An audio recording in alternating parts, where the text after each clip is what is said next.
నమస్తే అండి. Welcome to Prashanti cooking and health అండి. నేను ప్రశాంతిని. ఈరోజు వీడియోలో మెత్తగా దూదు లాంటి మినీ ఇడ్లీ చూపిస్తానండి. చిట్టి చిట్టి ఇడ్లీలు. అలాగే కంది పొడి అండి. కంది ఎప్పుడు చట్నీయే కాకుండా ఇలా పొడి చేసుకొని నెయ్యి వేసుకొని తింటే ఎంత రుచిగా ఉన్నాయో. ఒకసారి ఇలా కంది పొడి తయారు చేసి పెట్టుకుంటే 3 నెలల వరకు కానీ నిలువ ఉంటుందండి. మీరు కానీ ఒకసారి ఇలా ట్రై చేయండి. మరి వీడియోలోకి వెళ్ళే ముందుగా ఫస్ట్ టైం కొత్త వాళ్ళు వీడియో చూస్తుంటే మా ఛానల్ని ప్లీజ్ సబ్స్క్రైబ్ చేసుకోండి. వీడియో నచ్చితే లైక్ చేయండి. మరి వీడియోలోకి వెళ్ళిపోదాం. చూడండి, ఒక బౌల్ తీసుకొని గిన్నెలోకి 1 కప్పు నిండా మినపప్పు వేస్తున్నానండి. అలాగే ఒక 1/2 టీ స్పూన్ మెంతులు వేస్తున్నాను. మెంతులు ఆరోగ్యానికి మంచిది కాబట్టి నేను ఇడ్లీలో కూడా మెంతులు వేస్తున్నాను. మీరు వద్దనుకుంటే స్కిప్ చేసుకోవచ్చు. ఇప్పుడు శుభ్రంగా 2 సార్లు కడిగేసుకొని నీళ్ళన్నీ వంచి మళ్ళీ పైకల్లా నీళ్ళు పోసుకొని ప్లేట్ పెట్టి 4 గంటల సేపు మినపప్పు నాననివ్వండి. మినపప్పు తీసుకున్న కప్పుతోనే 2 కప్పులు ఇడ్లీ రవ్వ అండి. నీళ్ళు పోసుకొని ఇప్పుడు ఒకసారి బాగా కడిగేసుకొని నీళ్ళలోంచి మళ్ళీ నీళ్ళు పోసుకొని పైన మూత పెట్టేసి ఇది కానీ 3 గంటల సేపు నానబెట్టుకున్నాను. మినపప్పు 4 గంటలు నానింది. శుభ్రంగా కడిగేసుకొని నీళ్ళన్నీ వంచేసుకోండి. ఇప్పుడు పెద్ద మిక్సీ జార్ తీసుకొని మినపప్పు అంతా వేసుకోండి. మినపిండి మరి గట్టిగా రాకుండా కొంచెం నీళ్ళు పోసుకోండి. చూడండి, మిక్సీ పట్టుకొచ్చేసాను. చూడండి, ఇలా మెత్తగా ఉండాలండి మినపిండి. చూడండి, 3 గంటల సేపు రవ్వ కానీ నానింది. వీటిలో ఉండే వాటర్ మొత్తం తీసేసి రవ్వ మాత్రమే తీసుకోవాలి. రవ్వ మాత్రమే తీసుకున్నాను. చూడండి, ఇప్పుడు ఈ మినపిండి అంతా ఈ రవ్వలో కలిపేసుకోవాలి. ఇదంతా నీట్గా వేసుకోండి. ఇట్లా నీట్గా తీసుకొని 2 బాగా మిక్స్ అయ్యే విధంగా బాగా కలుపుకోండి.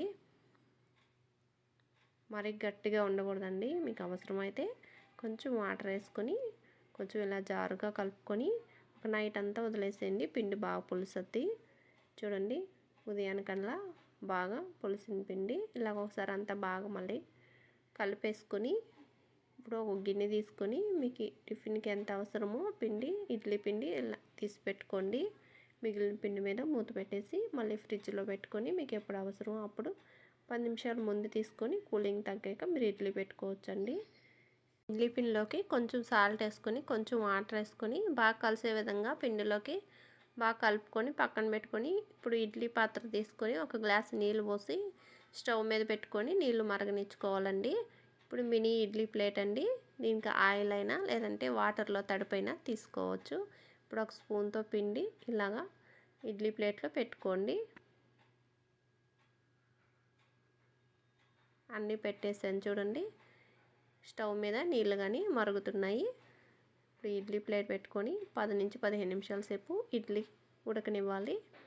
10 నిమిషాల తర్వాత ఇలాగా మీరు చెక్ చేసుకోండి. కొంచెం చెయ్యి తడి చేసుకొని ఇడ్లీ ఇలా టచ్ చేస్తే మీ చేతికి అంటుకోకుండా ఉంటే ఇడ్లీ ఉడికినట్టేనండి. మరి ఎక్కువసేపు ఉడికిస్తే మరి గట్టిగా అయిపోతాయి. స్టవ్ ఆఫ్ చేసేసాను. ఇప్పుడు కందిపొడి చూపిస్తానండి. ఎర్ర కందిపప్పు అండి. మీరు తెల్ల కందిపప్పుతో అయినా చేసుకోవచ్చు.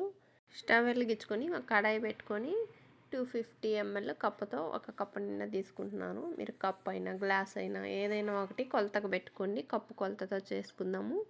ఇప్పుడు ఈ పప్పు కొంచెం మీడియం ఫ్లేమ్లో పెట్టుకొని పప్పు బాగా వేగేంతసేపు వేపుకోవాలి. కొంచెం బాగా వేగిన తర్వాత కొంచెం మంచి స్మెల్ వస్తుందండి. అదే మీకు గుర్తు.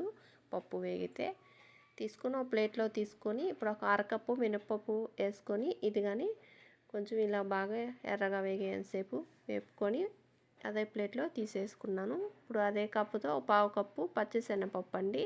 ఈ పప్పు కానీ కొంచెం దోరగా వేగి ఎర్రగా వస్తుంది కదా. ఇప్పుడు ప్లేట్లో తీసేసుకోండి.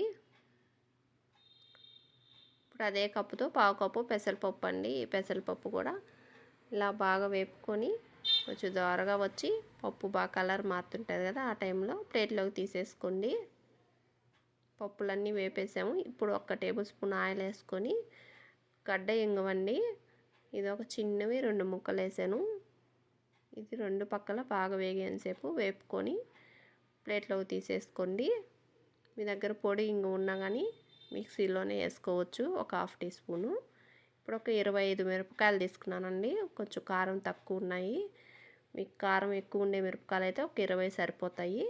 ఇప్పుడు కొంచెం దోరగా మిరపకాయలు వేపుకొని ఒక 3-4 రెమ్మల కరివేపాకు శుభ్రంగా కడిగి కొంచెం తుడుచుకొని వేసాను. అలాగే 1 స్పూన్ నిండా జీలకర్ర కానీ వేసి ఇవన్నీ ద్వారగా వేపుకోండి. మన కరివేపాకు కొంచెం క్రిస్పీగా వేగాలండి. అలా అంతసేపు వేపుకొని స్టవ్ ఆఫ్ చేసేసి కొంచెం చల్లారనిచ్చి ఇప్పుడు పెద్ద మిక్సీ జార్లో ఇవన్నీ వేసుకోవాలి. ఇవన్నీ నీట్గా వేసుకొని ఇప్పుడు పప్పులు ఇంగువ ఇవి కానీ అన్నీ వేసుకుంటున్నాను. ఇవన్నీ కాస్త చల్లారిన తర్వాత వేసుకోండి. అలాగే కొంచెం చింతపండు తీసుకొని ఒకే దగ్గర వేసుకోకుండా ఇలా కొంచెం ముక్కలు చేసి వేసుకోండి. 2 ముక్కలు వేసానండి. ఈ పొడికి రుచికి తగినంత ఉప్పు వేసాను. వెల్లుల్లి వేయట్లేదండి, మీకు ఇష్టం ఉంటే వేసుకోవచ్చు, నేను మాత్రం వేయట్లేదు. ఇప్పుడు ఇదంతా బాగా కొంచెం బరకగా పొడి చేసుకోండి.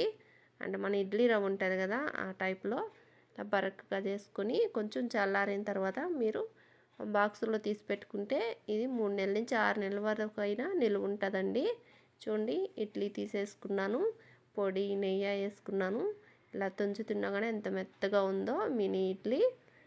మీరు కానీ ఒకసారి ఇలా చేసుకొని తింటే తినే కొద్ది తినాలనిపిస్తున్నాయండి ఈ చిట్టి చిట్టి ఇడ్లీలు. ఇలా ప్లేట్లో పెట్టుకొని ఇలా పొడేసుకొని నెయ్యి వేసుకొని తిన్నా కానీ పిల్లలు ఇంక 2 మరీ అడిగి మరీ తింటారు, అంత బాగున్నాయండి.